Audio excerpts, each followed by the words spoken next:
অসম চৰকাৰে কা সন্দৰ্ভত সমৰ্থন জনাই এটা নিৰ্দেশনা জাৰি কৰিছে, এই ক্ষেত্ৰত আপুনি কি ক'ব? মানে প্ৰথম কথা যে কা অসমত কোনো পধ্যে বলবৎ হ'ব নালাগে।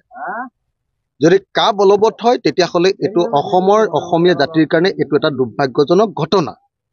কিন্তু বিজেপি চৰকাৰে ধৰ্মৰ ভিত্তিত ইয়াতে নাগৰিকত্ব প্ৰদান কৰিবৰ কাৰণে যিখন কা আনিছে তাক দোহাই দি এতিয়া কোনো পধ্যে যাতে হিন্দু বাংলাদেশী মানুহবিলাকৰ ওপৰত কোনো কেছ হ'ব নোৱাৰে, নাগৰিকত্বৰ প্ৰশ্ন আহিব নোৱাৰে, ডি ভোটাৰৰ কেছ হ'ব নোৱাৰে, কাকো যাতে গ্ৰেপ্তাৰ নকৰে, তাৰ কাৰণে অসম চৰকাৰে যি নিৰ্দেশনা জাৰি কৰিছে আমি ইয়াক তীব্ৰ বিৰোধিতা কৰিছোঁ।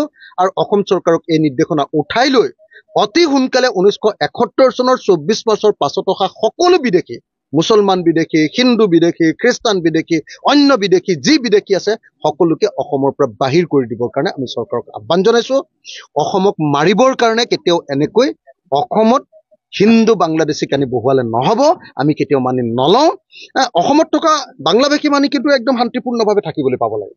বাংলাভাষী মানুহৰ বিৰুদ্ধে মই এটাও শব্দ কোৱা নাই।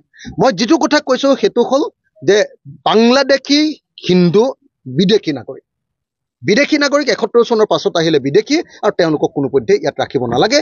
2015 চনলৈকে যদি অসমত সকলো সেই বিদেশীবিলাকক ইয়াতে দি দিয়ে থাকিবলৈ, তেতিয়াহ'লে মইতো ভাবোঁ যে 15ৰ পৰা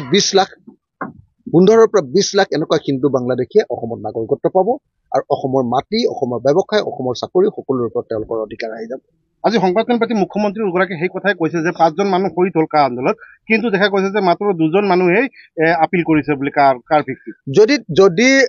যদি মানে বাংলাদেশী নায়ে, যদি অসমৰ মুখ্যমন্ত্ৰীয়ে কয় যে অকল 2জনে আবেদন কৰিছে, বাংলাদেশী নায়ে, এনেই আন্দোলন হ'ল, তেতিয়াহ'লে প্ৰথম কথাটো হ'ল যে আজিৰ দিনটোৰ এই নটিছখন কেলে, কালিৰ দিনটোৰ নটিছখন কেলে জাৰি কৰিলে?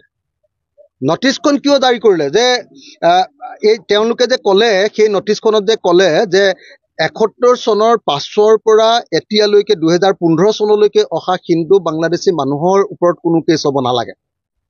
সেই নটিছখন তেতিয়াহ'লে কাৰ কাৰণে জাৰি কৰিলে? অকল যদি 2জনেহে আবেদন কৰিছে, সেই 2জনক নাগৰিকত্ব দি দিলেতো তেওঁলোকৰ কামেই শেষ হ'লহেঁতেন, বিজেপিৰ কামেই শেষ হ'লহেঁতেন। তেতিয়াহ'লে নটিছখন কাৰ কাৰণে জাৰি কৰিলে যদি ইয়াত বিদেশী নাই? 1 নম্বৰ। 2 নম্বৰ, যদি বিদেশী নায়ে তেতিয়াহ'লে কাখন অসমত বলবৎ হ'ব নালাগে বুলি অসমৰ মানুহে কওঁতে তেওঁলোকে ক'ব লাগিছিলে যে ইয়াত বিদেশী নায়ে, হিন্দু বাংলাদেশী এজনো নাই, ইয়াত নাগৰিকত্ব ল'বলগীয়া নাই, গতিকে অসমত এখন প্ৰযোজ্য হ'ব নালাগে, বছ উঠাই ল'লে হ'ল। আজিৰ দিনটোতো যদি অসম চৰকাৰৰ মুখ্যমন্ত্ৰীয়ে যদি কৈছে যে ইয়াতে বাংলাদেশী নাই, হিন্দু বাংলাদেশী নাই, ইয়াতে কোনেও নাগৰিকত্বৰ কাৰণে আবেদন কৰা নাই, ইয়াত কোনেও বিদেশীয়ে নাগৰিকত্ব নাপায়, তেতিয়াহ'লে মোৰ প্ৰথম প্ৰতিক্ৰিয়াটোৱে হ'ল যে কাখন অসমত বলবৎ নহয় বুলি ঘোষণা কৰি দিব লাগে, কাৰণ বিদেশী নায়ে, তেওঁলোকক বিদেশীক নাগৰিকত্ব দিবলগীয়া নাই অসমৰ মুখ্যমন্ত্ৰীৰ মতে। সেইটো নকৰে কিয় তেতিয়াহ'লে?